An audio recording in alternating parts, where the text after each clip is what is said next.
வெடிகுண்டு வச்சதா சொல்லி பிளைட்டை இறக்க வச்சதே நான் தான்.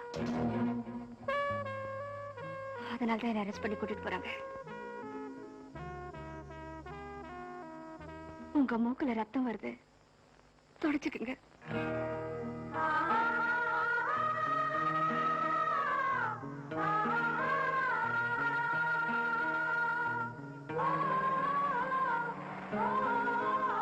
போலீசால கைது செய்யப்பட்ட நாங்க குற்றவாளி கூண்டுல நிறுத்தப்பட்டோம். கற்பழிக்கப்பட்ட பெண்ணோட வாக்குமூலமும் டாக்டர் மீனாட்சியோட வாக்குமூல கேசட்டும் என் கையில இருந்ததுனால அவரை குற்றவாளி இல்லைன்னு நிரூபிச்சிடுச்சு. ஆனா மிஸ்டர் எக்ஸ கொலை செஞ்ச குற்றத்துக்காக எங்களுக்கு 5 வருஷம் கடுங்காவல் தண்டனை கொடுத்தாங்க. விடுதலையாகி வெளியே வந்த அவரு தான் கடமை முடிஞ்சதா நினைச்சு ரேணுகாவோட சமாதியில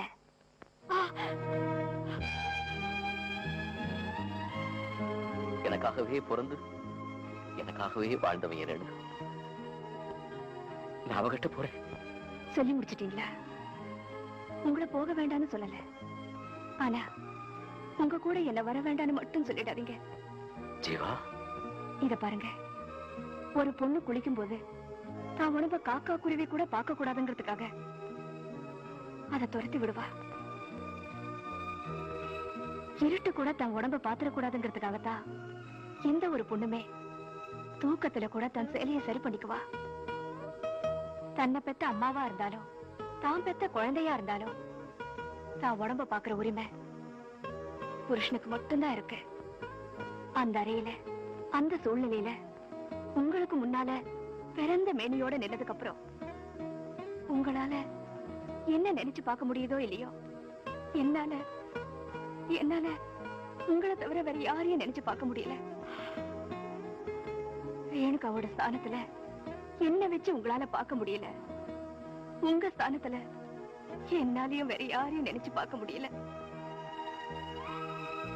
எனக்குன்னு வாழ்க்கையில யாரும் இல்ல. இனிமே எல்லாமே நீங்கதான். நீங்க எப்ப உயிரை விட்டாலும் அடுத்த நிமிஷமே நானும் செத்துற போறேன். அதுக்கப்புறம் ரேணுகாவை மறக்கவும் முடியாம என்ன ஏத்துக்கவும் முடியாம அந்த வேதனையில அவர் கொஞ்சம் கொஞ்சமா குடிக்க ஆரம்பிச்சிட்டாரு. இப்படியே 13 வருஷம் நடந்து முடிஞ்சிருச்சு. எனக்கு அவர்கிட்ட பிடிச்ச விஷயம் என்னன்னா, இன்னும் அவர் ரேணுகாவை மறக்காததா.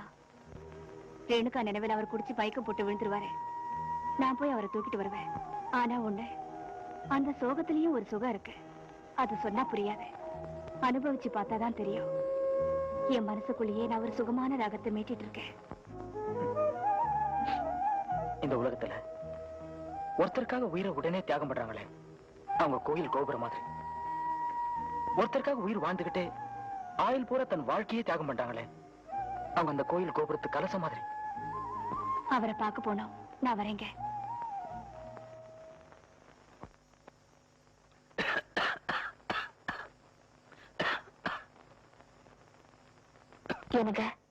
இவர்களுக்குள் ஏன் இந்த இடைவெளி?